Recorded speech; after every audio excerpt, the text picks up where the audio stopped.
Hey everybody, welcome to the Cosmic Dispatch. I'm your host, Cory Nakasue, and today I have with me Shea and the Catskills, and we're going to talk about Capricorn season. I'm recording this on December 19th, which means that in 2 days, the sun moves into Capricorn and we'll have our winter solstice, the darkest time, but also, the moment where light starts to very gradually increase. And then when I'm done with my talk with Shea, I'm going to talk about just give like a brief forecast of the major transits of January and talk about the astrology of 2025, which 2025 is I feel like 2025 is going to make the previous 4 years look like a walk in the park. It is pretty wild, folks. I wrote it for Chronogram for the Astrology 101 series. And by the way, thank you for all of you who read the Pluto moving into Aquarius. I think I called it the end of an era. It was like a ridiculous amount of eyeballs that got on that article. And if you want to check out what's going on in 2025, I have another article coming out next month about that astrology. And I'm at the point where they're deciding if they want to have me continue doing these 101 articles, like if I'm worth the money. So if it gets enough readership, then I can continue to do them. So if that's interesting to you, head over in January to check out the astrology of 2025. And so much to talk about. And I'm so pleased to have Shea with me today. And could you introduce yourself, please? Yeah, it's so good to be with you again, Cory. I love our conversations. I'm Shea in the Catskills, and I'm a queer artist and tarotist and intuition facilitator. I'm a political organizer and a library clerk. Those are my many hats. And I've been living in the town of Shea in the Catskills for 18 years. And I'm delighted to talk about all things Capricorn with you today. Wonderful. Thank you. I feel like, yeah, I really need to have this conversation. Sometimes I'm just, doing it, but like today, I think I we just, both need it. yeah, fucking hell. 2024, to say the least, not my favorite. Not my favorite at all. Okay, I'm gonna get through the housekeeping here. If you like this content, please like and subscribe, whether you're watching this on YouTube or any of the many platforms that we have this on for podcasts. And I archive all these episodes on Instagram. So you can head over to Body Intel or the Cosmic Dispatch to keep track of the episodes when they come out. And also, I'd really love to be more dependent on my newsletter. So if you want to, keep track of classes, offerings, podcast episodes, articles, sign up for my mailing list. That will all be at the bottom of the show notes. And also in 2025, I'm starting to schedule small group natal chart interpretation workshops, maximum 4, but you can even do these solo, but the price goes down as you divide it up between more people. And it's just a deep dive into your chart or the charts of people who are in that group as a way to learn. So we're kind of doing a deep dive on your chart, but you're also learning some of the basics, the foundations of chart reading, which is always fun, and you retain a lot more than you think, unlike when you're just getting like a personal reading. And so that's usually a good foundation for any kind of studying that you want to do going forward. What else? And then I have a couple new offerings that I'm doing in collaboration with Shea. We just concluded in November our getting through it together during hashtag these times. And it was a study in divination practice, honing our intuition, using astrology, using tarot. Um, and that was such a unique experience for me. Not only do I feel like people walked away with a lot, it was helpful to have it during that really very intense time in the fall. But I also learned a lot. I learned a lot from everybody, and I learned a lot from you. Um, I'm wondering how was your experience of that?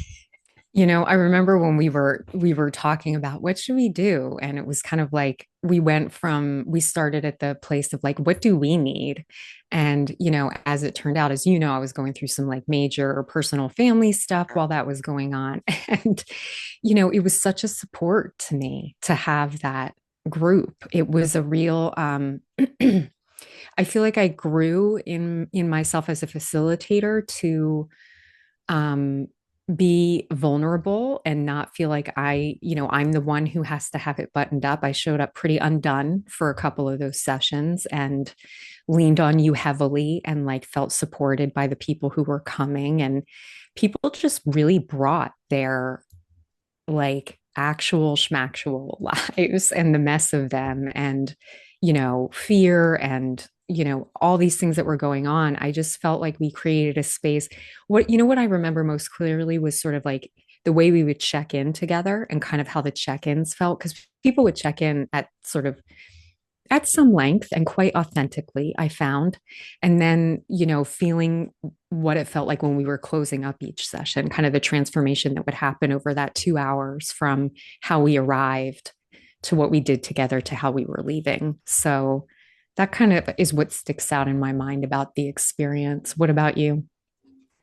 Yeah, the transformation part, because during that time, I would often enter the space being pissed off about something or already having some preset judgments of if anyone fucking, says this thing today, I'm going to have to say something because that's bullshit and they're wrong and blah, blah, blah. And, not everyone in the group had identical perspectives on anything.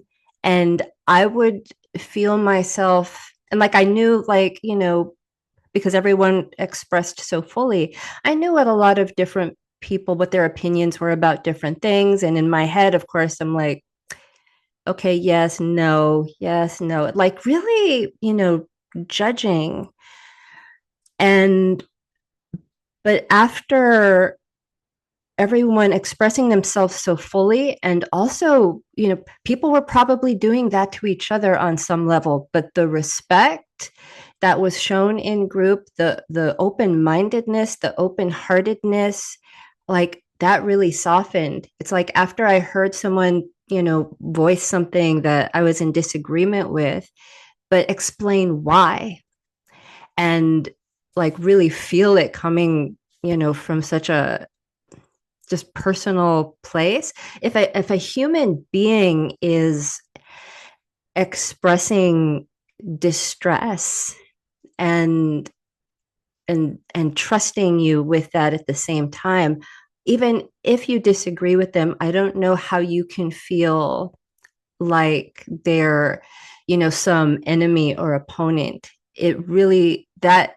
was a big that was a big thing for me. And then I would leave group feeling more regulated and more out of that either or type of thinking, that binary thinking, less judgmental, more vulnerable, which I don't know if I liked, but is probably a growth edge. Relatable. Relatable. But I feel like I did some growing for sure. And so it wasn't the easiest space all the time, but yes, it was absolutely beneficial for these times. Like we cannot stay stuck in old ways. for our own, well-being or for anybody else's well-being, for survival. So yeah, that happened and that worked out really well.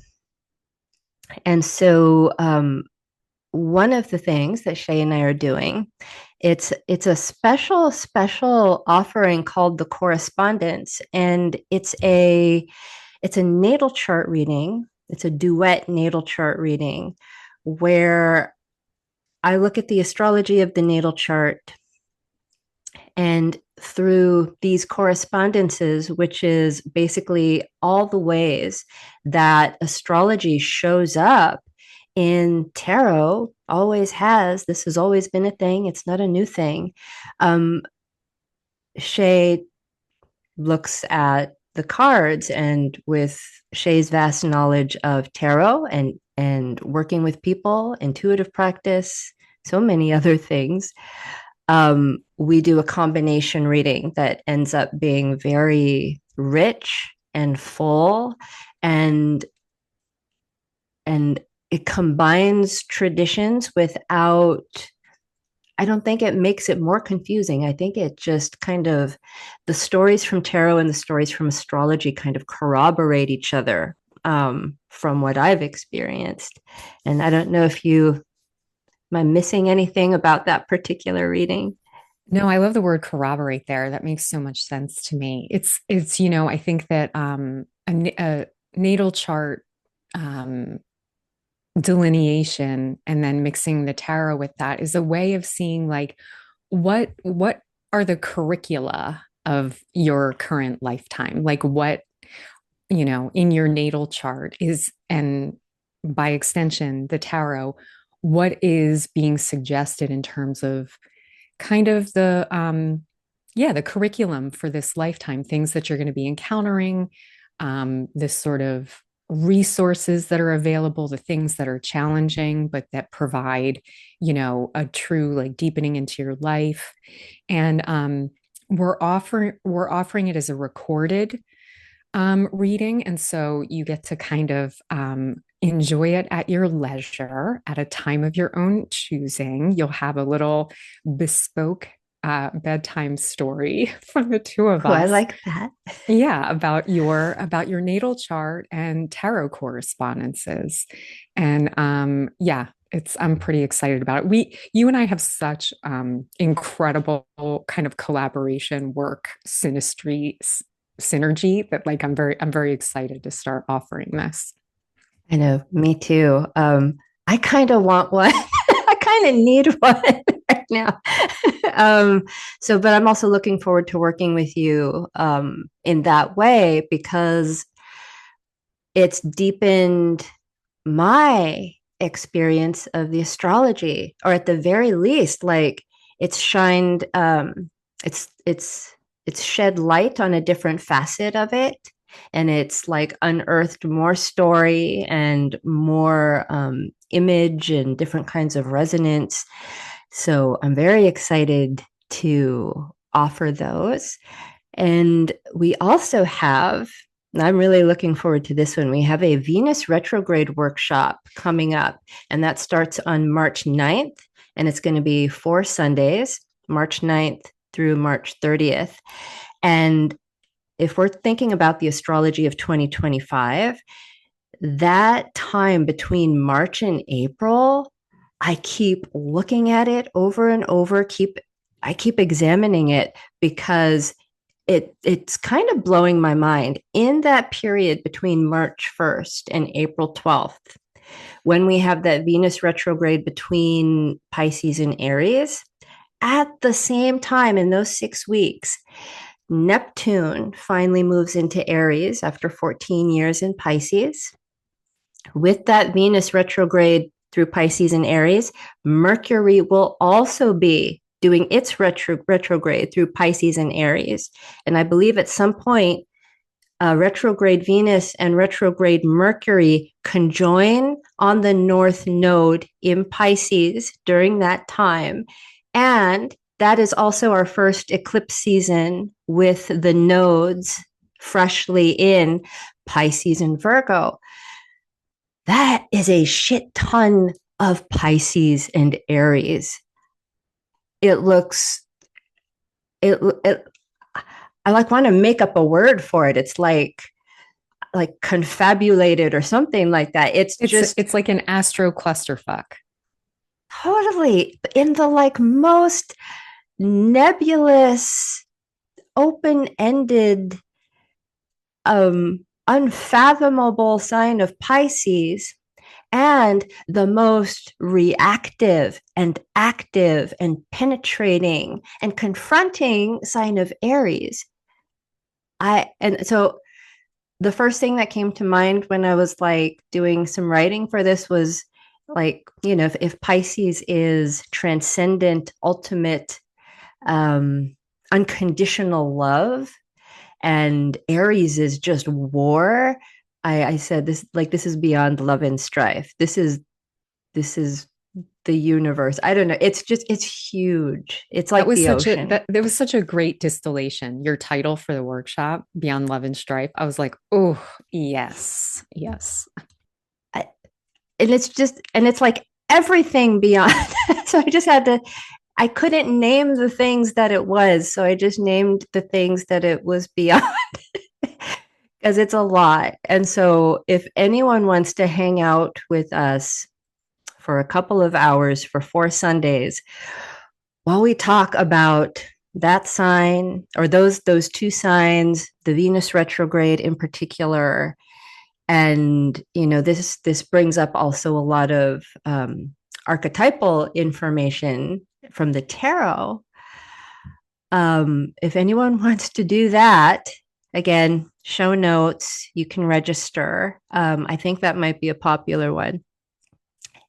And what else? Yes, chronogram articles for horoscopes, forecasts, astrology 101, all in the show notes. And yeah, I think that's it. I think that's it for housekeeping. And I want to start by doing this deep dive on Capricorn before I get into the forecast, etc.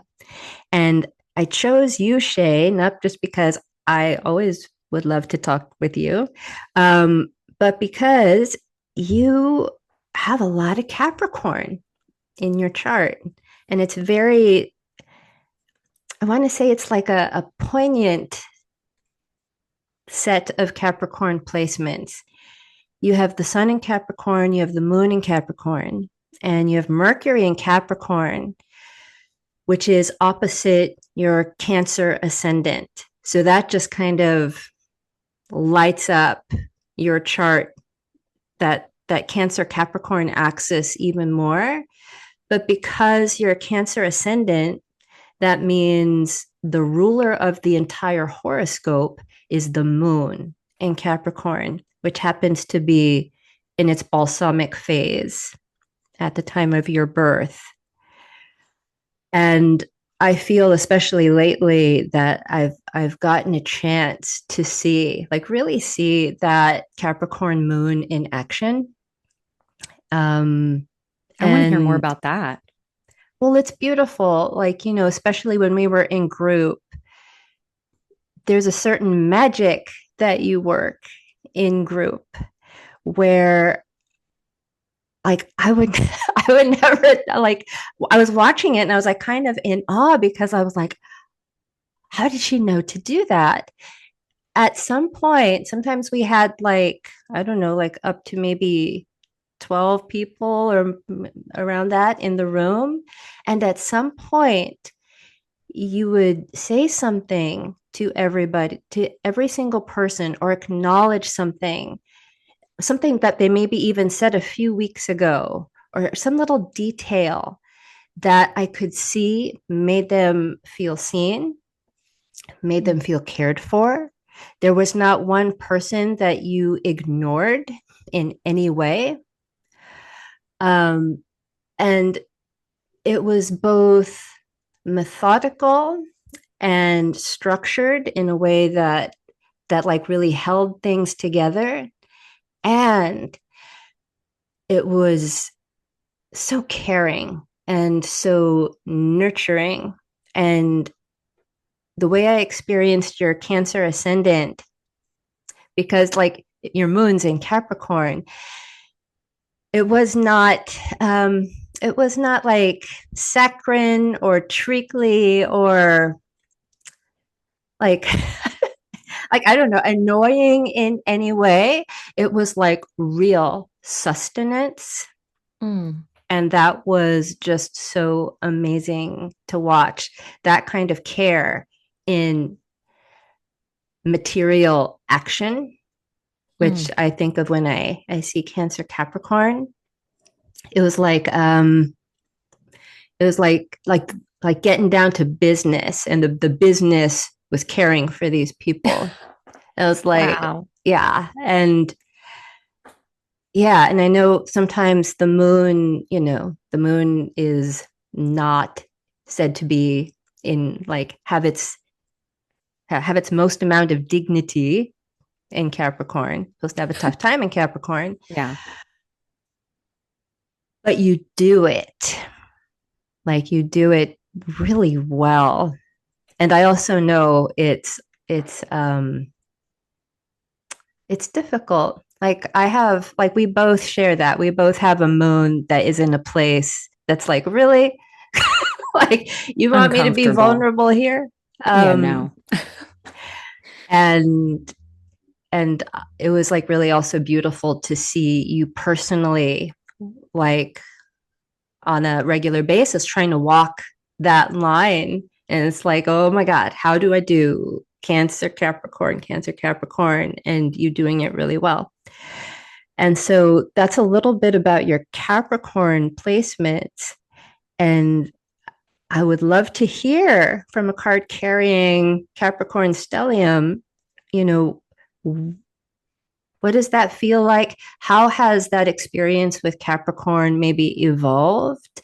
Um, yeah, what's your Capricorn experience like? Yeah, well, first of all, thank you for seeing me. It's such a total gift to have someone see what you do. And so I appreciate that. And I also just want to name there was something that you brought up when we were when we were doing that series about how I think you were talking about our moon in particular, that there's our sort of reactive habitual ways that we react. And by bringing in the axis that the moon is on, we can kind of integrate or balance that out a little bit. And I never heard anyone articulate that before. And it feels like it's become a really important way for me to understand how my experience of my Capricorn moon has evolved over time in terms of, the more I'm able to, I thought that being a Cancer rising was sort of like I take care of people, and that's never felt really true to me. But you and other people have said like, no, Cancer rising is like you need care, and as a Capricorn moon, that is like feels in such tension, because a Capricorn moon is like, I don't have any needs. What are you talking about? I take care of other people's needs. And so I think that as I've gotten into my 40s and really been up against the limits of my self sufficiency, that it's helped me bring that Cancerian energy into that Capricorn moon so that they kind of feed and rely on each other in a way that was not true when I was younger. I was an adultified child. I was not, I grew up in a household where just given the circumstances of my parents, it was like I couldn't really have any needs, a lot of the time, especially emotionally. And so the thing about being a Capricorn is like we're silver foxes. We get better as we get older if we live long enough. And I do feel like my experience of my Capricorn stellium has gone from being sort of the mountain goat that's like climbing up the mountain to the sea goat, this sort of mysterious mythical creature that's, half goat, half oceanic being. And that feels much more like my experience of myself now. And I think that's kind of integrating the Cancer Capricorn axis working well together. Some things that I'll say about my experience of all these Capricorn placements is that efficiency is a love language and a dopamine hit.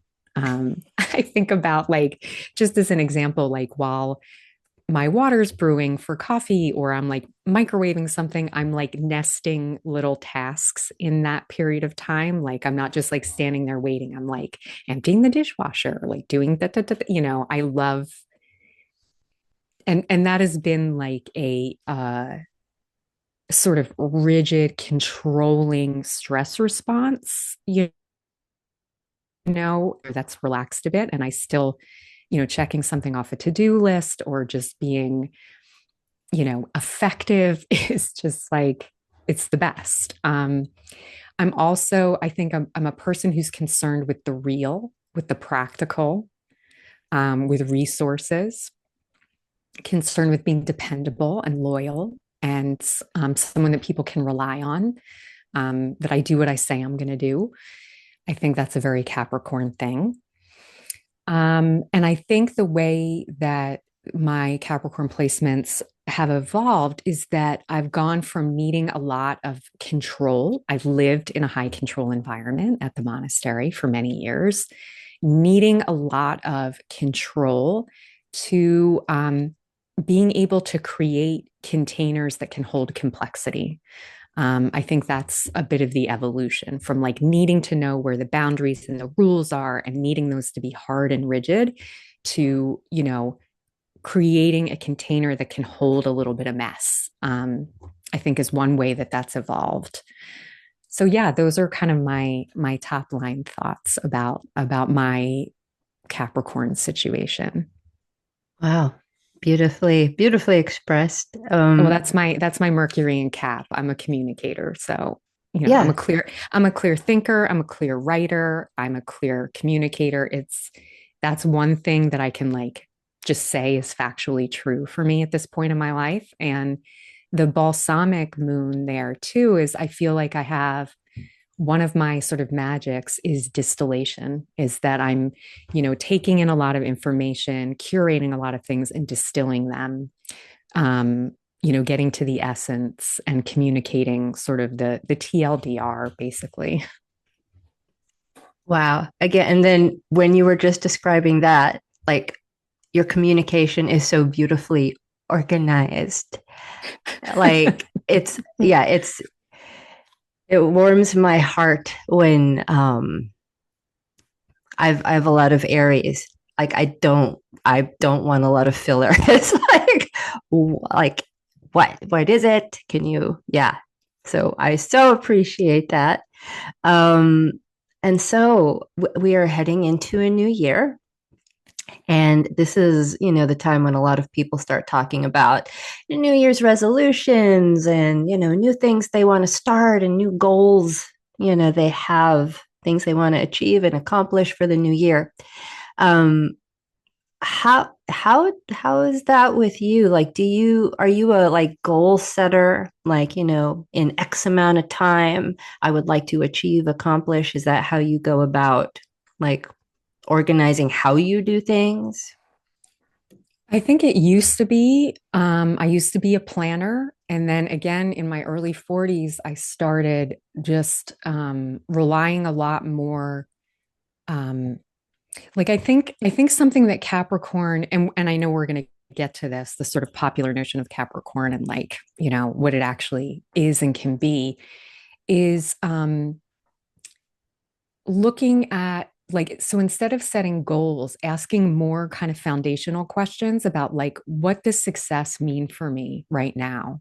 I remember at a certain point in my life, I think I was in my late 20s, that success meant never having to do dry cleaning and not having to wear shoes to work.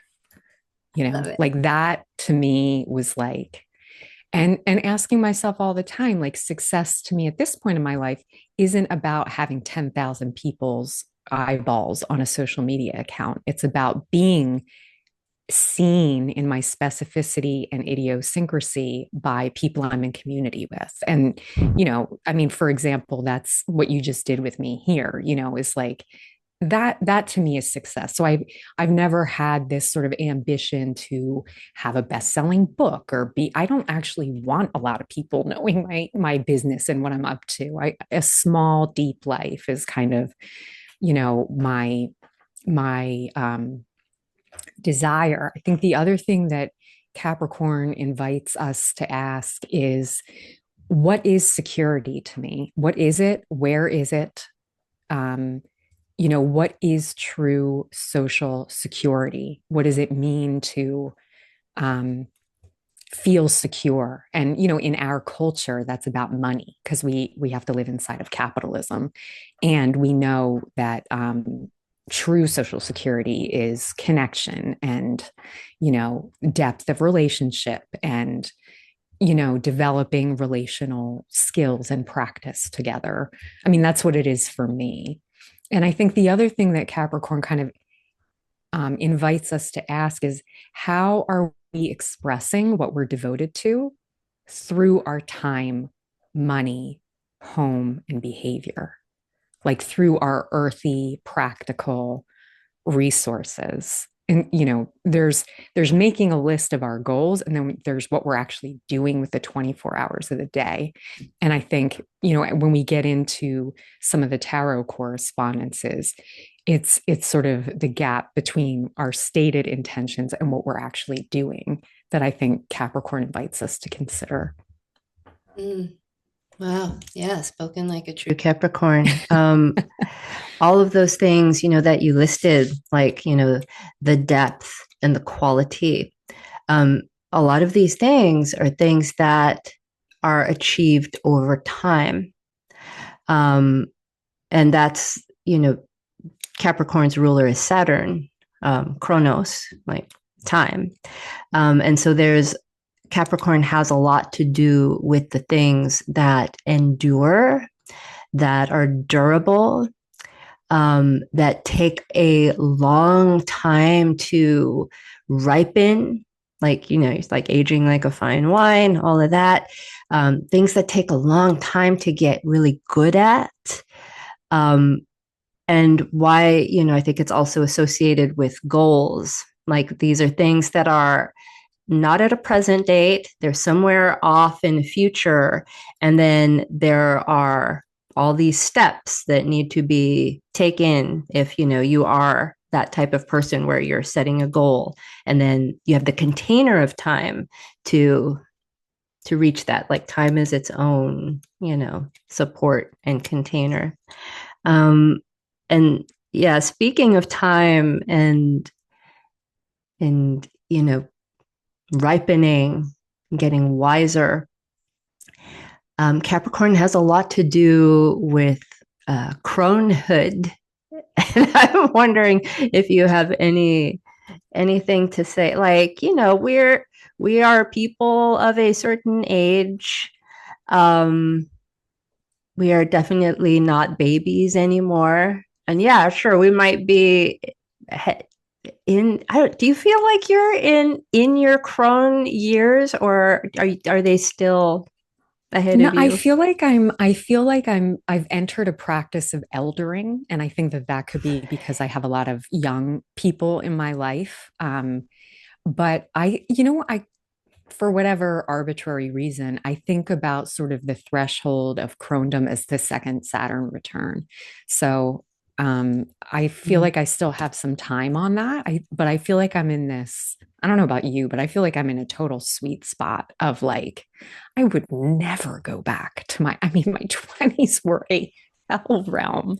You know what I mean? And my 30s were not much better, and yeah, I just feel like as soon as I got my 40s, I feel like I finally found like the on ramp to something, where I felt like I could start like actually deepening into my life and stop like looking for the next great destination.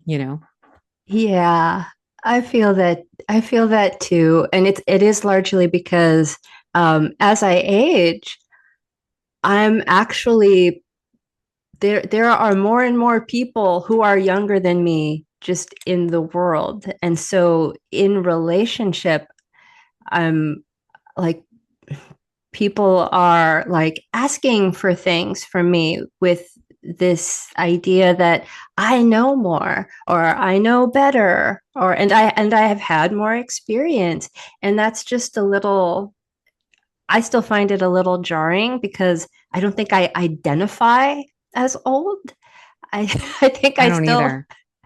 I feel like, yeah. you know what my first astrologer I ever went to said, my very first natal chart reading. He said something about, and I don't know if it was about my Capricorn placements in general or the Cap moon in particular, but he said, you'll feel younger as you get older. And that, in a certain way, I feel more playful. I feel more flexible. I feel more weird and able to be weird and um, not be less self conscious. All the things. I was such a serious kid that, I'm like now about to turn 49 and I feel like more of a kid than ever. So there's that. Mm, yeah, I still internally I still identify as this like punk kid or this wunderkind that would just like show up on the scene and be really reckless and careless, but dazzling and amazing. And I could just get away with like being that. And I still feel that internally, but then you bring in the social, which Capricorn is a sign of things like consensus reality and social contracts and social norms. That's when I start to feel like a little dysmorphic, and it's like, oh, like I that won't fly in in the world anymore. At this age, there needs to be something more substantial. And and then another Capricorn word, like there's more responsibility for my actions, more responsibility for all of the people that I engage with. And I'm trying really hard to take that more seriously. I'm actually honestly having a bit of a fight with that at the moment. Can you But say more about that? it's on the one hand understanding that I'm not going to beat time. Time's not going to do what I want it to do in a material kind of way. Um, I don't I don't get to preserve that part of myself in amber. If I'm living a real life in real time, I have to let that identity go and sync up with all of the experiences and lessons that I have actually been through. That is who I am now, even though I really I love this other part of me, I guess so much, quote unquote, more. I'm I'm stuck between like this conversation of just because I'm 52, I don't have to like do this or think that, and I don't have to be this way or that, like just that kind of voice, and then another voice that is saying, but you're not 30 anymore. Like that is just not the reality of who you are and who and the development that's taken place. How can you not so much synthesize, but how can you in your self concept um, love that young reckless part of you and understand it as one of the building blocks that or one of the pieces of scaffolding that that you can hang your identity on now, and also include all of the all of the experiences, all of the learning that you've had to incorporate over this real span of time. And so, yeah, there's some tension. There's some tension there. Um, When you mm, say that, it makes me think about like I think that I don't know if it's a stereotype or maybe it's true that as we get older, we become more conservative, just, politically and otherwise. And I think that I'm actually becoming more radical as I get older. And I think that that's something, it's not the same thing exactly as what you're talking about, but like as I get older, deepen into my responsibilities and my relationships, for younger people to see someone who's, older than them, who instead of like locking things down and getting more conservative, is actually expanding into a more radical sort of politic and practice is really important. I know that's not exactly what you're talking about, but that's what I was thinking about when you were saying it. oh, sure. I'm experiencing the same thing. And it's not recklessness, but it is radical. Um, as in, it's like, wow, how do you define radical? I guess Understanding the root of things, understanding the root of where our suffering and liberation, kind of come from. I would, yeah, I don't know. What do you think? it's being true to that understanding of what is the real story, what is the real history, understanding the root of things and taking that on board as part of how you live your life and how you make decisions, and not conforming to a made up story about how things are.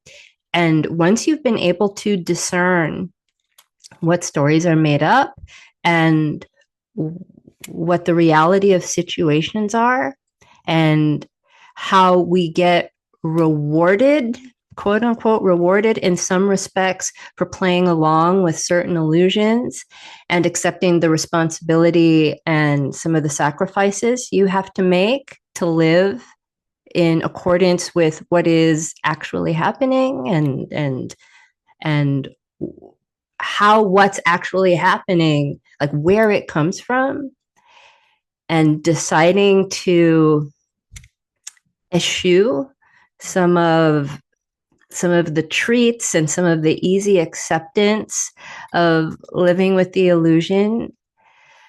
um that's what that's I think that's closer to like some kind of definition of radical,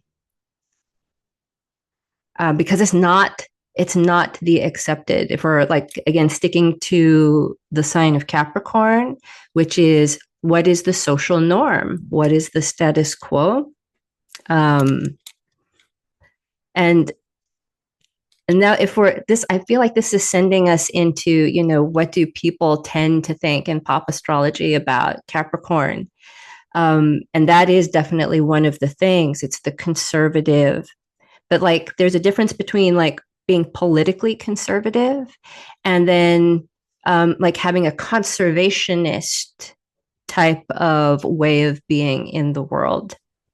And we're so loaded down, especially with American politics. You just say the word conservative and it's so loaded. And then people start thinking all these things. And it's like, no, conservative has its own meaning away from American politics or even world politics.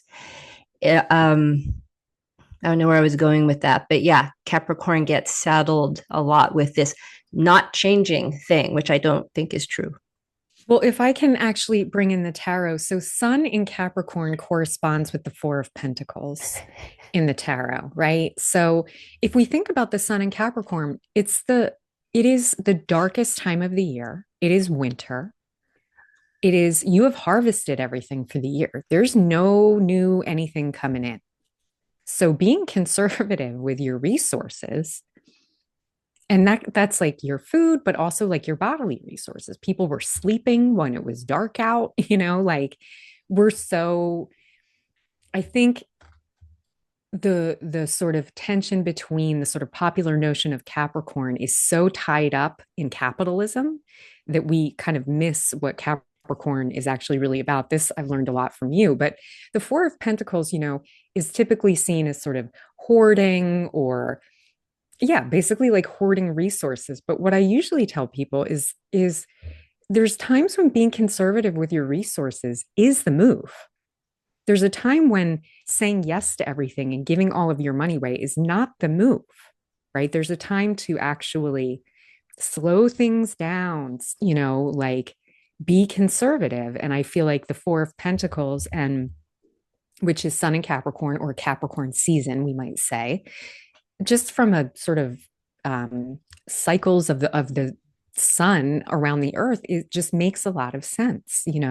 There are times to kind of shut things down. I mean, the fact that this is the busiest time of the year, the time when we should be sleeping like 12 hours a day and like doing handicrafts and storytelling. That's what we're supposed to be doing. And instead, people are doing the most. They're traveling, they're shopping, they're spending money, they're stressed out. It's like, so that sort of example, I think, gives us a sense of this popular notion in popular astrology. Capricorn is about, money and ambition and whatever. I mean, Capricorn is about Saturn, the earth, about the natural limits that life imposes.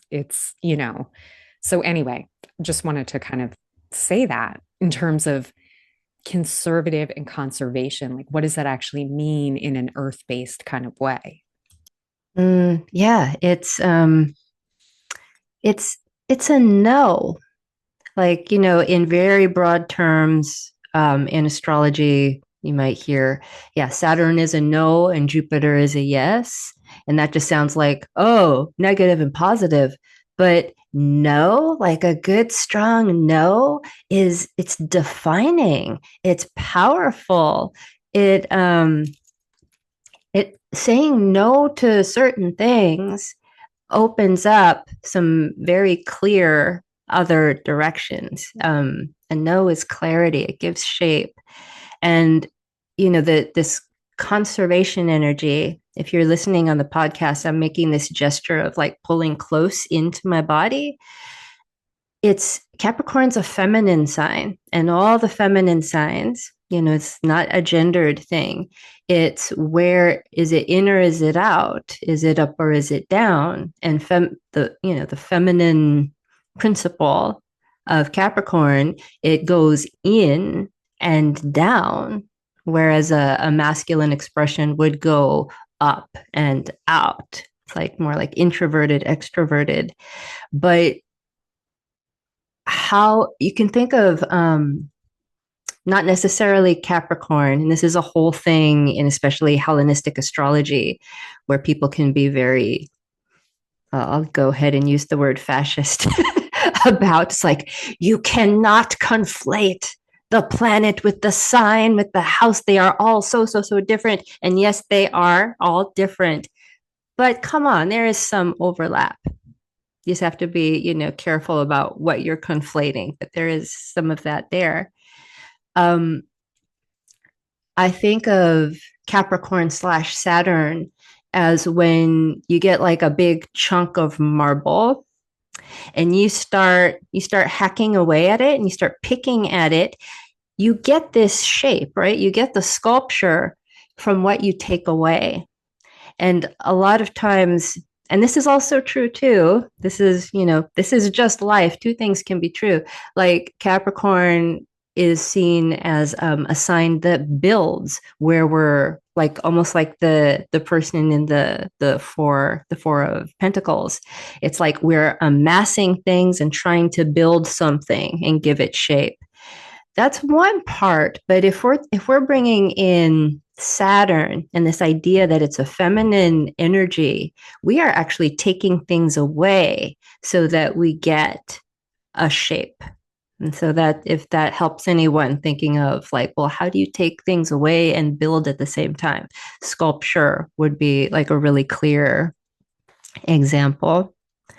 Yeah, and that the no's also support everything that we're going to say yes to.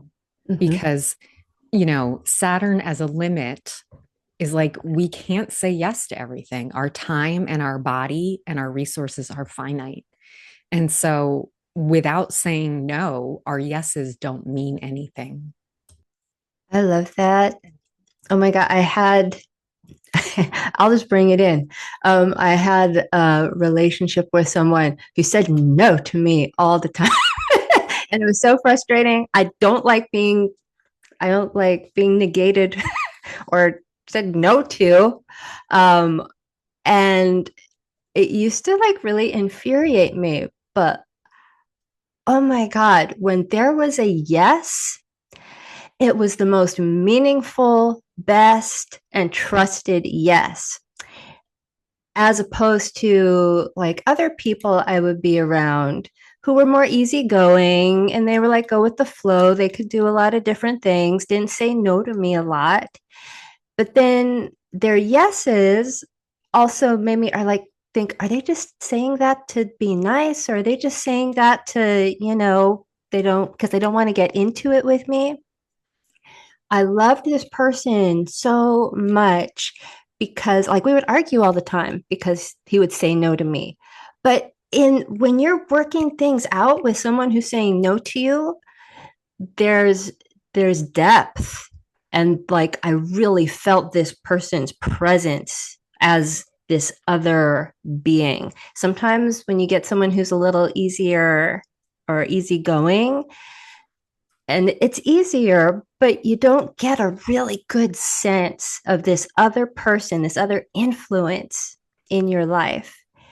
And then when this person who would always say no to me and always argue with me, when there was a strong yes, I didn't question it. I could just like kind of like release into it because I trusted it so deeply because of the no's.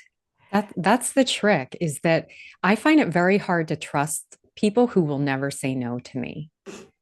It's very difficult that, it's kind of what is the care of Capricorn? What is Saturn's care? And no limits, saying no, having limits is a kind of care.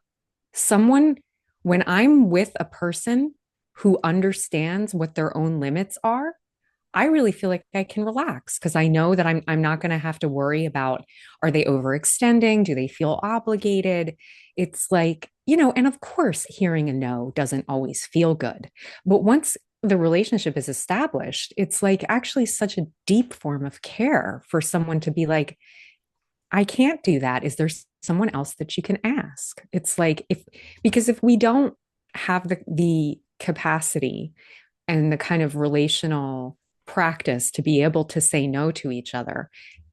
I mean, in my experience, those relationships, the days are numbered. The days are numbered, or it remains on a more superficial level, but it's the people who and for me, learning to say no again in my early 40s, learning to say it really dysregulated and angry and freaked out, and slowly learning to say it from a more grounded place of just no is a complete sentence and people are allowed to have their feelings about it. And I'm allowed to say no. And my friends know this about me. So when they ask me something and I say yes, they can just like enjoy it, because it's freely given. So I just love that example. It feels very much like a mature, a Saturnian kind of care. Yeah. Yeah. It took me a while to see that.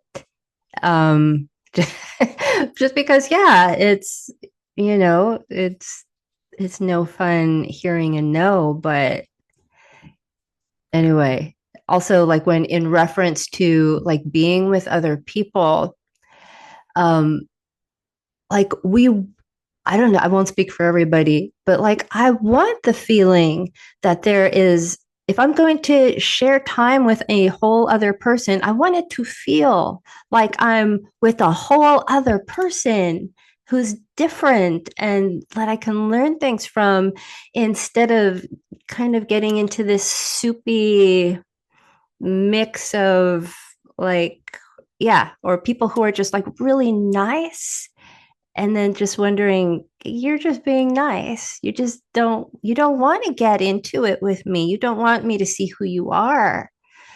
And that's a bummer because like that's why I'm trying to spend time with you. I want to see who you are. Um, yeah, love that. And I was thinking this morning about Saturn and this whole like structure and the contents of structures and how to talk about it in relation to like societal norms. And I was thinking again, like in like relationship wise with people, I've been doing a lot of counseling. Once fall comes around, I do a lot of readings and I'm trying to like what is like some common denominator that all these people who are having difficulties, like what are they actually struggling with? And a lot of it's coming down to this is a Capricorn thing, I think, that there are all these societal structures and measures and metrics in place, and they're a part of the dominant culture. And people, when they're planning their lives, they're setting their goals, there are things that they want to achieve and accomplish. It's always in relationship to how can I, being the contents of whatever structures, how can I change my shape? How can I contort myself? How can I maybe even amputate something of me to fit into this job, into this relationship, into this family, into this idea?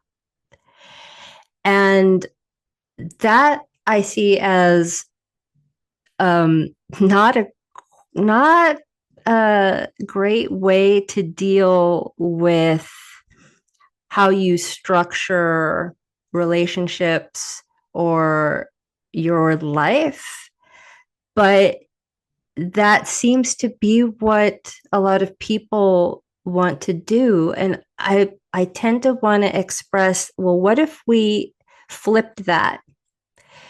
What if you really understand the contents? If it is a relationship, let's look at the two people involved. What does this unique individual need to thrive and to be nourished? Because here we go, we're bringing in Cancer if we're talking about Capricorn. And what does this person really need as an individual? What are their unique needs and wants and desires? Okay, based on what these two unique people or even these two unique plants or animals might need, that is how you then build a structure that will support and nourish that particular relationship. And that structure, because we're dealing, especially when we're dealing with living things, that structure needs to change and undergo revision on a regular basis because you're dealing with living beings that don't just, they're not set in stone. And so, yeah, I was wondering if you had anything to say about the way that whole structure and content thing, which I really see as Capricorn and Cancer. Yeah, I don't know if this answers your question, but it's what I was thinking about when you were talking about it is, the structures of our culture are structures of domination. They're hierarchies. Our institutions are all sort of structured around a boss at the top and some inner circle people, and then some middle, manager people. And then, and that's true all the way down to the nuclear family, who's in charge. And so, what kind of models for other kinds of structures do we have? Where are we seeing that? And, in my experience, the sort of cis heteronormative dyad as like the place to like fulfill all of your needs is kind of a bit of a setup, actually. A lot of our kind of relational shapes and structures are setups for, different kinds of violence, gross and subtle, different kinds of domination, this sort of partner who's going to meet your financial and emotional and physical and sexual and social needs is like a lot of pressure, And for me, I'm like, that is a structure that I've renounced as, because it doesn't work for because I have as I come to identify my needs more clearly and like how many there are, I need a like big wide bench of relationships to meet those needs. Not everyone is good at everything. And so that's the first thing that it makes me think of. And the as far as we're also deeply trained to from the time we go, like, for anyone who went to like public school, we're trained to contort ourselves into a structure of like sitting still and being quiet and paying attention. I don't know what sliver of the population that works for, but we're really trained early on to domesticate our impulses, to fit in, to cut off certain parts of ourselves in order to belong because we're social creatures. I mean, we see this right with COVID and masking, that a lot of people won't mask anymore for despite how I personally feel about that, I do understand the deep desire to belong and not stand out and not be an outcast. And so I think actually, I don't know if this is a good place to sort of bring up, we have Capricorn corresponds with the devil arcana, and Capricorn is a Saturn ruled sign, and Saturn corresponds to the world. And so I feel like these are two arcana that are about liberation.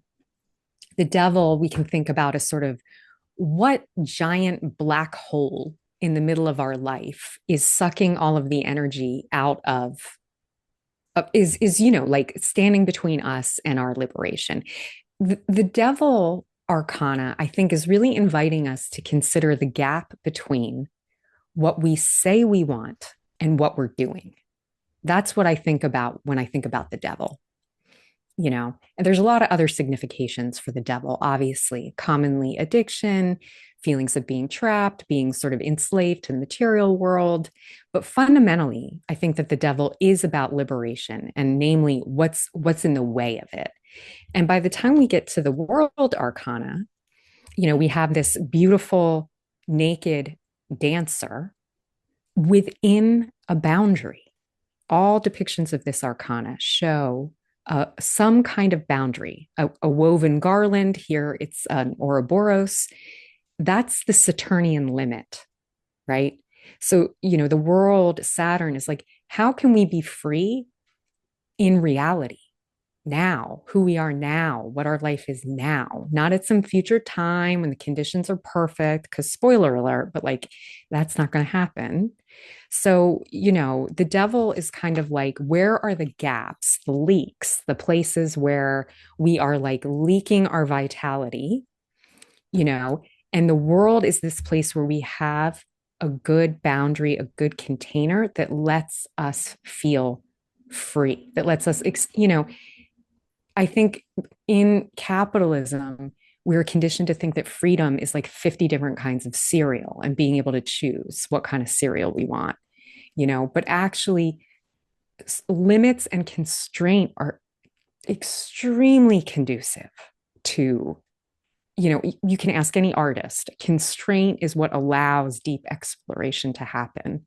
And so, I don't know, that doesn't like totally answer your question, but I think that there's something between being able to do whatever we want and not have to compromise or, temper or moderate anything having, to do with ourselves. That's not the way, but neither is like, betraying ourselves in order to belong in a structure that's designed to dominate us and designed to, the structures we live under are designed to leak our vitality. at all times. Because if we had access to our full vitality, we wouldn't put up with this shit. But we're tired and busy and struggling to, survive. So sorry, that was a bit tangential, but that's where I ended up. That was great. I love that you mentioned, because again, in like a lot of pop astrology, we get a lot of stories about Capricorn that, oh, it's uptight and all business. And like, yeah, it's like people like when I do readings for people who have a lot of Capricorn, this is like also like a lot of Leo and Capricorn. I get the most amount of people who are like I don't care about money. I have all these Capricorn planets. Like what's I'm like it doesn't don't worry about it. It has nothing to do with money. And then we start getting into like what Capricorn's really about. Or they're like I'm not uptight. I'm like a happy, flexible person and I'm not rigid and I'm not a cop. And I'm like it's so not about that. And or women who have a lot of Capricorn, it's like, but I'm not patriarchal. That this whole like, because now, Well, I will yeah. say that when I was at the monastery, my nickname was the commandant. So I do, as far as being like a bossy cop, like definitely. But I think that, this popular conception has so much to do. Maybe it's the clearest place I've ever seen it in astrology is with Capricorn, the way that capitalism and our culture distorts the archetype and makes it about money and ambition and domination, when really the heart of Capricorn is Saturn and devotion. But when you place those things inside of our culture, it ends up looking like all of these stereotypes, and not just stereotypes. Like I said, I really was that way. That was the way my Saturnian nature expressed itself for many decades, because that's the culture that I lived in. I think it takes a conscious um, undoing, unlearning, and relearning to move out of that. Yeah, it's like astrology and tarot, they don't happen in a vacuum. So, yeah, sure, definitely that is one way Capricorn can express under certain circumstances. But at its heart, um, if you do some like deep study, like if you study like in the Hellenistic tradition and what was going on in the Middle East a very, very long time ago, when people first were working with, all of the planets inside from Saturn moving in, because you can't see the planets after Saturn without a microscope. So everyone thought that that was it. Saturn was the limit.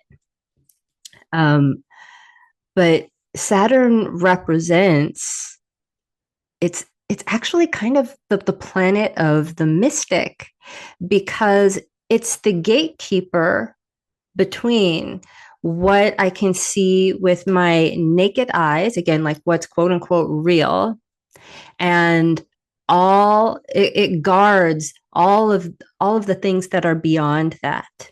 And then here's where, Saturn will ask something of you if you want to go beyond that. It is a gatekeeper and it will only let certain people come across, like those who are, again, quote unquote, worthy or whatever. But that puts it in a very like mystical position. And also, if it's the planet of the real, of things being manifested on an earthly plane, that's magical. To be able to take something like from the ether, from the imagination, from the soul, the emotions, or whatever, and somehow working Saturn to materialize that in some kind of way, that's a pretty mystical thing.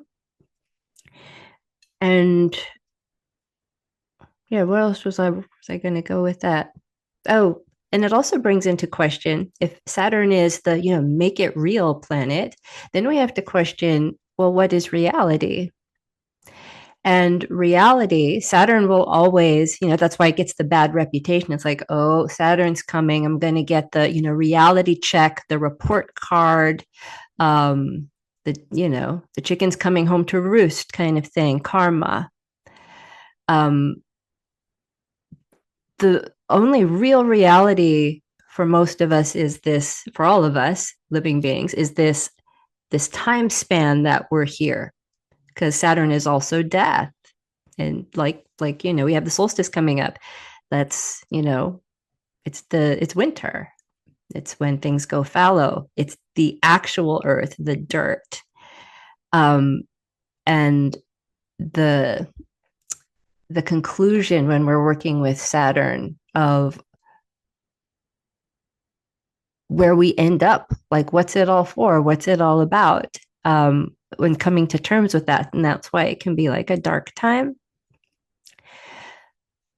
But if you're living in a human body, like, what else is there?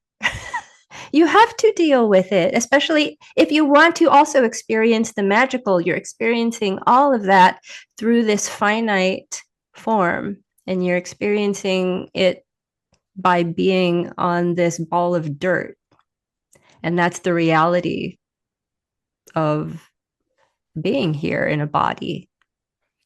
Yeah, it's like the suit of pentacles in tarot. I've had several students be like, ugh, feels like kind of the most boring suit. And it's like, it's interesting because it's like that's where, well, this is spoken like a true Capricorn stellium person, but I do feel like, where the fool ends up in some frameworks is at the King of Pentacles, which is sometimes assigned as cardinal Earth or Capricorn, right? So all of this mystical journey through all the 78 arcana, and they end up here, you know, they end up in the material world, understanding that that's the only place where any kind of magic happens, is exactly as you say, in a human body, in a human, like this, these ascension fantasies that were sold, especially in like white Western spirituality, sliding into kind of neo-fascist, eco-fascist,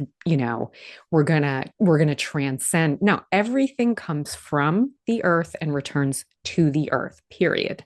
Like literally the ground that we walk on is like everything that's ever lived and died. And that's where we're headed. And it's kind of like there's so much you were mentioning earlier the difference between like, Jupiter and Capricorn. Jupiter in Capricorn is the two of pentacles. And it's this image of, there's usually an infinity symbol in the image. And it's what happens when big, expansive Jupiter meets, Saturnian Capricorn. It's dancing with time, with our resources. It's feeling that the spiritual is present in everything that we can see, smell, taste, and touch. It's like being willing to acknowledge that there are unseen forces that are influencing our day-to-day life, but this is the only place where our liberation happens, here in time and space and in a body. So, and then the other minor that I wanted to sort of mention having to do with Capricorn is the Three of Pentacles, Mars in Capricorn. And correct me, Mars is exalted in Capricorn. Is that right? Which means that Mars is like super happy and effective there. And so Mars in Capricorn is about building a sanctuary with other people, building something sacred with other people. At its best, that's kind of what the Three of Pentacles is about. It's called like the collaboration card. But really, it's like if you want to build something sacred, you need other people for that. And in that way, it kind of tempers Mars's like, I'm going to do it myself by myself. And I know the best way to do it.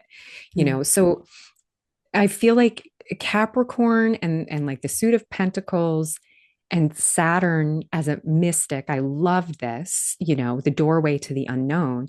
It's kind of like there's what makes us think that this present moment offers no passage into our liberation, literally. And so it's kind of not waiting to be saved by something or someone else, not waiting for some, light pouring out of our crown chakra moment. Um, and really just like, where is our life happening kind of right here and now, I think is the invitation of Saturn and Capricorn. Which is such a good, I think it's such a good reminder, during this time we're about to have a new year when people get really wrapped up in, well, 6 months from now, this is what this is when I'm going to be happy, or this is when I'm going to feel fulfilled. It's like a million things can happen. We're We could malleable all be beings. dead by then. That's my mantra. We could all be dead. I go to the Exactly. store, they're like, "Do you want to use your discount today?" It's like we could all be dead tomorrow. Let's use it right now. Yeah, liberation at some future time when, it's like now. Yeah. And that's how we get to a future. It's a bunch of little nows that stack up on each other and culminate.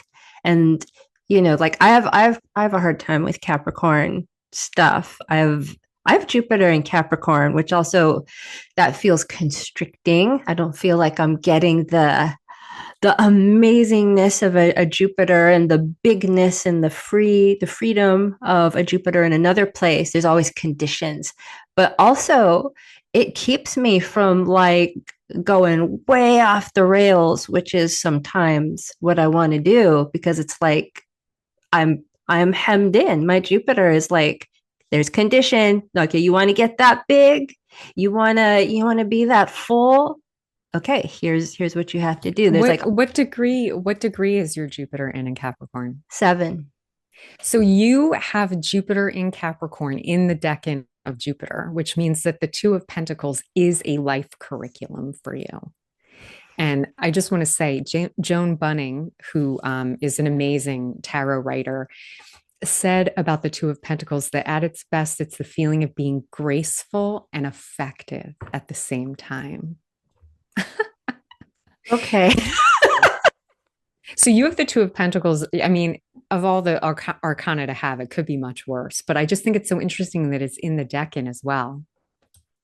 It's okay. I just get sometimes jealous of people who they just believe and they have hope and the optimism. Like I'm as cynical as fuck. I don't think anything's gonna happen unless, You are I not cynical. I'm just going to say that right now. I'm going to push back immediately. really You are not cynical. I Now, feel we wouldn't know each other if you were a total cynic. Just saying. okay. Maybe I'm not a total cynic.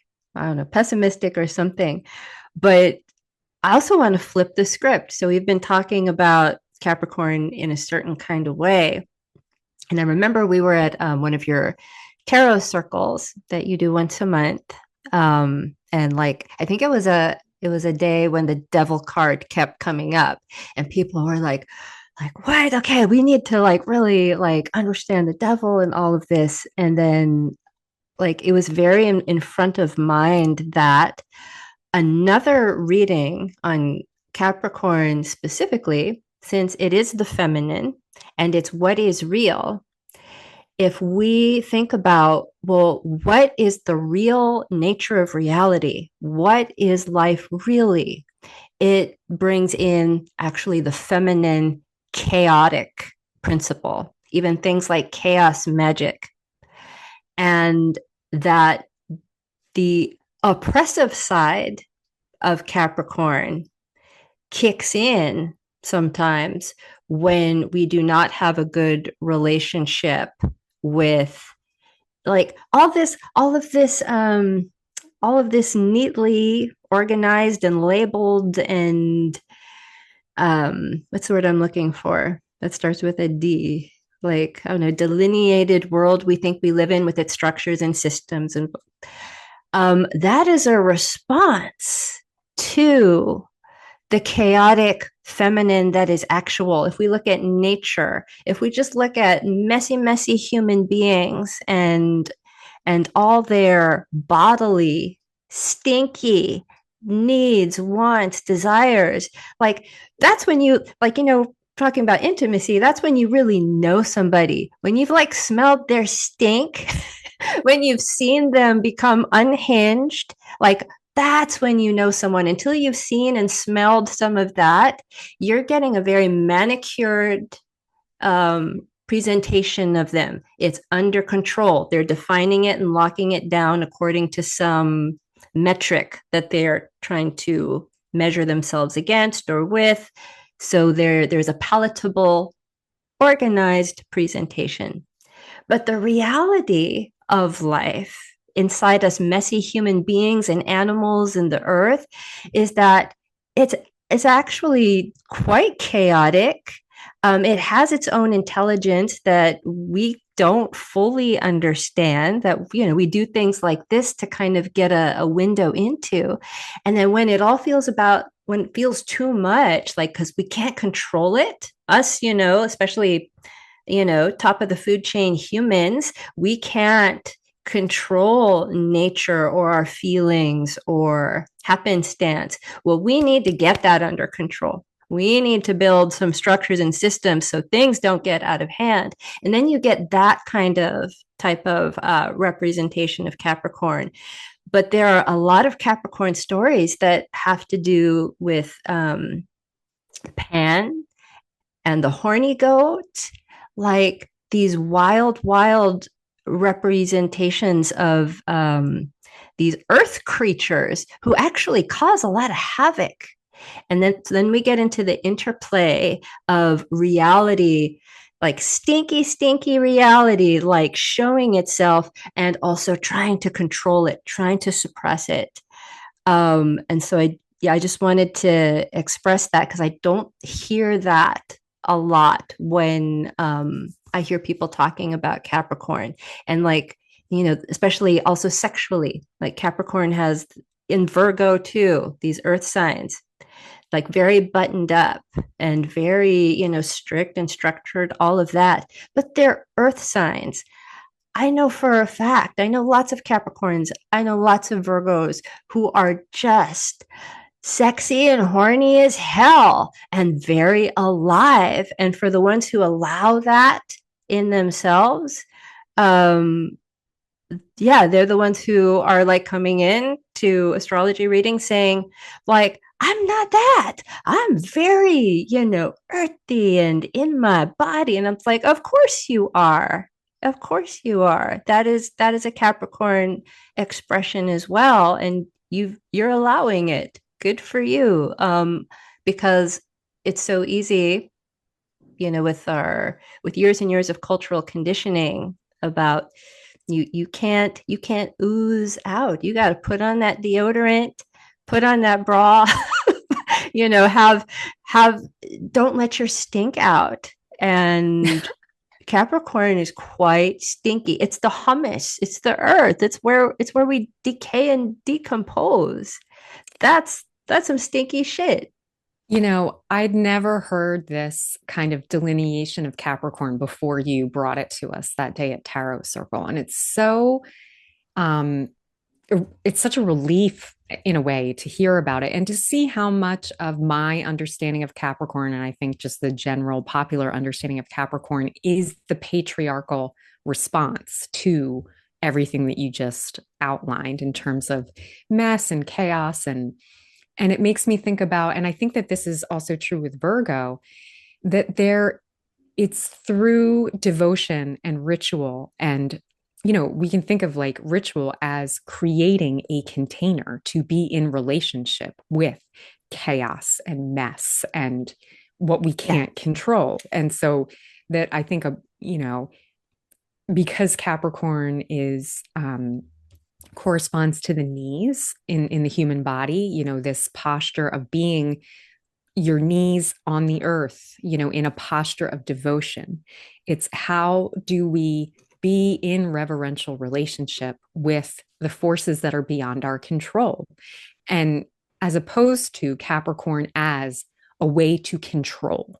And that is so much more cultural than it is about, I think, the nature of Capricorn as you're talking about it. And then when I think of Capricorn that way, when I look at the devil card and this hairy-legged beast, like then the devil makes perfect sense. Yeah, you can smell the funk. Like you look at the Yeah. card and you can smell the goat like funk of the whole situation. And you know, the devil is a kind of it is a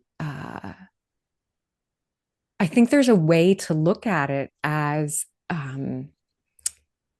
how are we in relationship with that, with what we can't control in ourselves, externally, each other? Are we in a binding, controlling, um, um, feeling victimized by, or are we in a relationship of curiosity and generativity and, really, I think like liturgy and ritual of like intentionally being in relationship with the forces that are beyond our control, which are like beyond our capacity to even fathom. Yeah. Beautifully, beautifully stated. Um, I have come to the end of my talking points for Capricorn. I don't know if there's any last thing you really wanted to say about it. No, I feel like we like took an appropriately Saturnian deep dive into it. No, I feel complete around that. And would you like to pull a card since this is the 19th? We have solstice coming up. I was wondering if you would like to pull a card for solstice. I would love to. And I'm pulling from the Queer Crow Death Magic Tarot. It's a new deck that just came out from Ooh. a artist and printer named Frank Duffy in the UK. And it is absolutely gorgeous. And I have the deck right here, and I'm just going to cut it right on the spot and hold up what is the card. It is the Four of Cups. So it's Mm. an image of three cups, three white cups against a teal background. And there's a hand, an arm kind of over the three cups, indicating, like, I don't want any more. And then above that is a white cup that's sort of hovering in this beautiful teal field with all of these sort of doodles and dots around it, like some magical glowing cup. And so, thinking about what the Four of Cups has to tell us for the solstice, the fours, the minor fours, like the Four of Pentacles and the Four of Cups, are related to the Emperor and a kind of structure and containment. And so in the Suit of Cups, we can think about a kind of emotional stability, structure, and containment.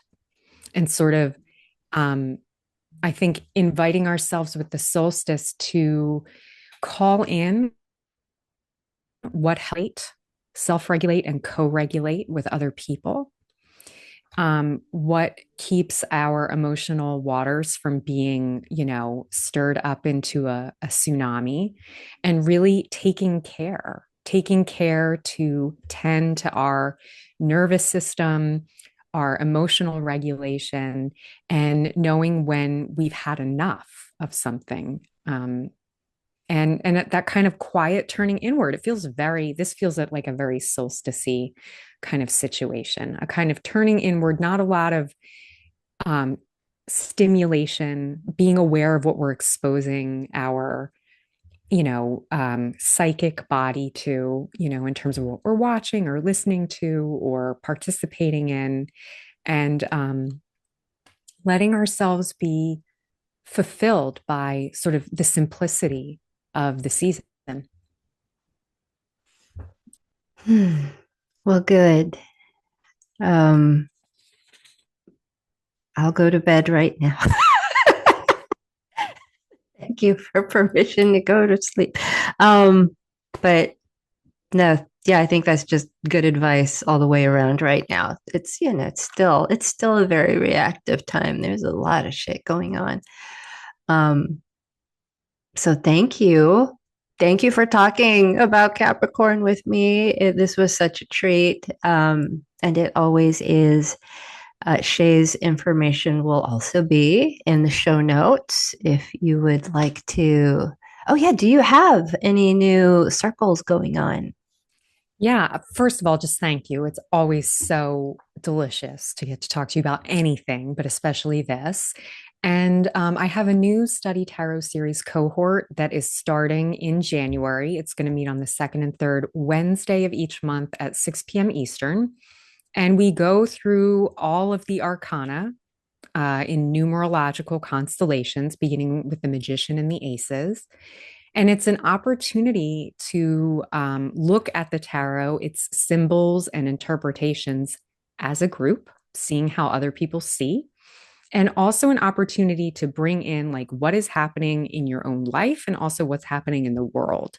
Like what do these arcana, these secrets of the tarot, mysteries of the tarot mean in our actual life as we're living it in these times? So if that is interesting to you, there are still spots in that cohort and I would love to see you there. So thank you so much for yeah, letting me talk to you today. Thank you.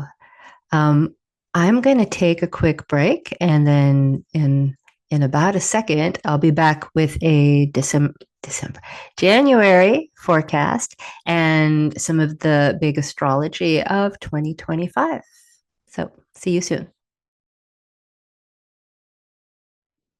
Hey, everybody, I'm back, and I loved that conversation. I'm actually a really big fan of Capricorn. Not a lot gets done without it. And also, even though it says no a lot, when it says yes, it's really satisfying. So that went on for about 90 minutes. So I'm going to deliver the January 2025 very short forecast. And then I'm going to follow that with some of the big astrology of 2025. So I'm going to try to not comment on myself too much so I don't take this into like over 2 hours. So here we go. So this piece, January 2025, I titled it Love Among the Ruins, mostly because of there's a lot of this Mars stuff going on. We have a Mars Pluto opposition, the second one in this three-parter, this trilogy, and it looks very difficult. It looks very contentious, very violent. And we have Venus entering Pisces, which is a whole other ball game. That's, that's just love, ultimate love. Like if you had to say something about the sign of Pisces, there's so many things to say, but it is really I think that's the sign of love. Um, so here we go. Also, if you know the poem by Robert Browning, I think there are things in that poem that speak to January 2025 rather well. So, January is equal parts intense feeling and cool reason, and radical acceptance and radical rejection or ruthless rejection. There are also multiple planetary shifts, including the shifting of the moon's nodes. It's likely that a feeling of newness will be palpable. Venus moves into the sign of its exaltation, Pisces, on the second of the month. Exalted planets are like VIPs with exclusive privileges and precious talents. In Pisces, Venus is the ultimate lover, artist, dreamer, and empath. The only caveats when working with Venus in Pisces are over idealization and over identification. Our hearts can alternately race and bleed for people and situations that we can't see clearly.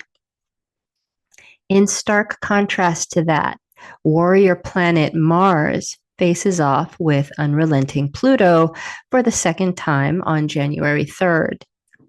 These two, in Leo and Aquarius, respectively, continue their struggle for power and status. After that meetup, Mars continues its retrograde back into the sign of deep feeling Cancer on the 6th. This kicks off a few more months of emotional hyperarousal and the sharpening of protective instinct. Mercury is racing through the sky at the moment, even as it enters cautious Capricorn on the 8th and methodical Aquarius on the 27th. Both signs are Saturn ruled, making this month a great time for clear, practical thinking that's inventive and original as well. The moon's nodes transition to the Virgo Pisces axis, marking new points of focus for the next year and a half. This is where eclipses will now take place, mostly encouraging the dissolution of boundaries that keep people isolated. An agitating full moon in Cancer perfects on the 13th. Its proximity to Mars warns us about emotional reactivity. The sun enters Aquarius on the 19th to restore objectivity, and the month ends with a mentally transcendent new moon in Aquarius on the 29th. So there's your short forecast. Actually, as I'm reading this, of course, I think I made some edits, and it's a little bit better if you actually read the article. And so again, show notes, Instagram, there'll be links to the written piece. But okay. So moving on, because, now's the time of the year where all the astrologers are weighing in on the whole year ahead. And, what I have to say is relatively short, but I think it hits the high points. And also because this is an Astrology 101 article, the language I use as I'm speaking is explaining some things for people who don't just already speak this language. So maybe, if you're very new to astrology, this will be a little more accessible. So, okay, this is the astrology of 2025, prelude to the Great Reset. 2025 is a busy astrological year containing a shift of the lunar nodes where eclipses take place, a beguiling Venus retrograde, and a transition of Jupiter and Saturn. They're the intermediary planets into new signs. However, the big news of the year is the shifting of the outer planets, Neptune, Uranus, and Pluto. And Pluto, that technically and finally changed signs in November and is also covered in Chronogram. So Pluto gets its own article.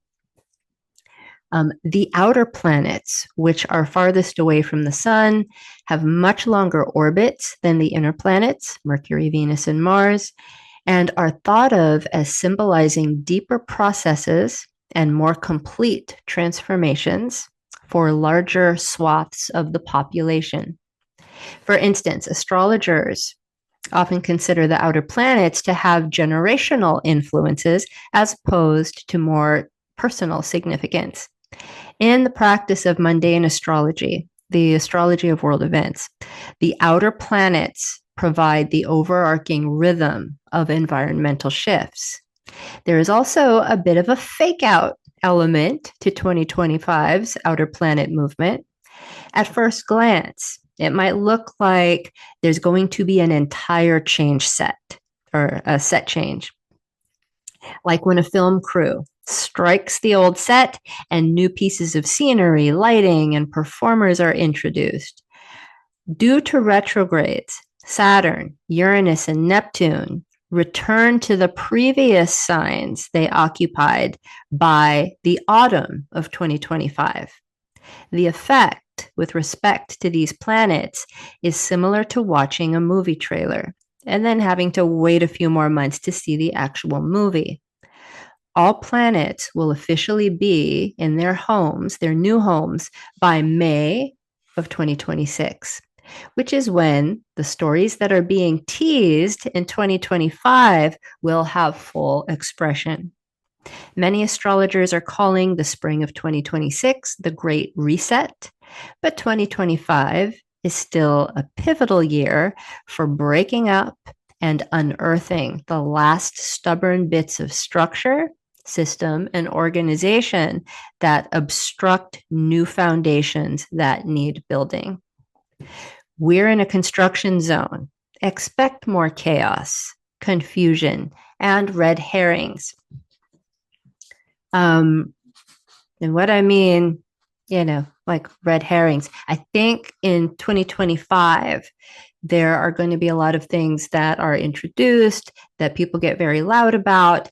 It's like, oh, okay, this is it. This is the big thing that's going to happen. This is going to change everything. And it won't. It will fail, or it will end up being just a lot of hype. Because again, 2025, I think, is a very interstitial year, which means a lot of chaos, a lot of things getting unearthed, flying around, moving, that, if we're oriented to trying to understand, well, how is this going to land? Like, what is the next thing? We are going to be consistently disappointed, flummoxed, like, I thought that was the next real thing. Well, for things to land, like I was just talking about with Shea, that takes time. It's not going to happen in a year if we're talking like total transformation, like big change, deep change. So Pluto, I wrote about like a couple months ago, and definitely factoring that in. But also there's the two other outer planets, Neptune and Uranus. And here's a bit about Neptune. Neptune enters Aries on March 30th after approximately 14 years in Pisces. One of Neptune's main jobs is to dissolve boundaries. Whether these are boundaries between countries, people, or fact and fiction, compartmentalization will be much more difficult. Expect mind-bending, heart-opening initiations this spring, as this is concurrent with 2025's first eclipse season with the moon's nodes in Virgo and Pisces. March and April also host Venus's retrograde through Aries and Pisces and Mercury's retrograde through the two same signs. Whether we're trapped in a haze of love or fog of war, the fact is we can't see. Delineation and demarcation might feel impossible. Our only option might be to trust and feel. Pisces is the last sign of the zodiac, and Aries is the first. All of this back and forth traffic between the two signs serves to ensure that we put the last 14 years to rest so that we can truly have a fresh start. I see this activity as preparation for the most powerful transit of 2026, which is Saturn's conjunction with Neptune at 0 degrees Aries. 0 degrees Aries is always ground zero. It's a spontaneous arrival without precedent. So get ready for something really new. And then Uranus. Uranus enters Gemini on July 7th after approximately 7 years in Taurus. Often referred to as the Great Awakener, it delivers swift interruptions to the patterns that lull us into states of complacency. Revolutionary Uranus is quite at home in the sign of Gemini. We can expect rapid advancement in AI-powered large language models and massive changes to the way we communicate and source information. Since Gemini also symbolizes transportation, exchange, and the marketplace. We might also notice the beginnings of breakthroughs or breakdowns in our old systems of trade and travel. Gemini and Uranus govern networks, computation, and mechanics. They are also fond of division and synthesis. Abrupt splits between individuals and groups will be just as common as brilliant new methods of cohesion. Marked technological and social reforms are also indicated, especially because Uranus and Pluto form an aspect that continues stories that originated during their conjunction from 1964 to 1967. So, especially for you history nerds, go back, see what was happening in the world in America between 1964 and 1967. History doesn't repeat, it rhymes. I think we're going to find a lot of connections there. The way technology is used to advance the human condition will be passionately championed by some and protested by others who see endless optimization as inherently inhumane. 2025 might feel like we're living in between two worlds that aren't fully formed. One is in the process of disintegration, and the other is yet to be built. Instead of waiting around for more certain conditions, this is a time to act and experiment. We have a say in how the next world takes shape. So there you have it. I think a lot of people might feel like, okay, times are really unpredictable. Things are not settled. The world seems like it's in flux. Maybe I should just sit tight and wait for everything to coalesce into a shape.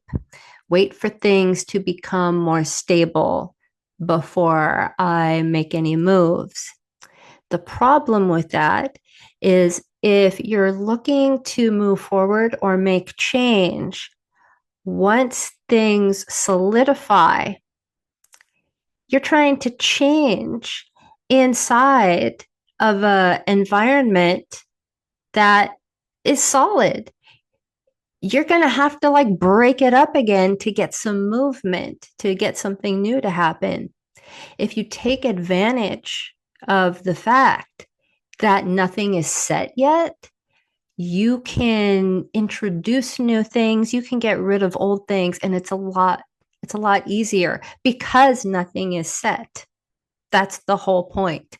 And I think, the way we're conditioned to see instability bad, stability good, which instability is just instability and stability is stability. They're just two states. You can do some things in one better than you can do some things in the other.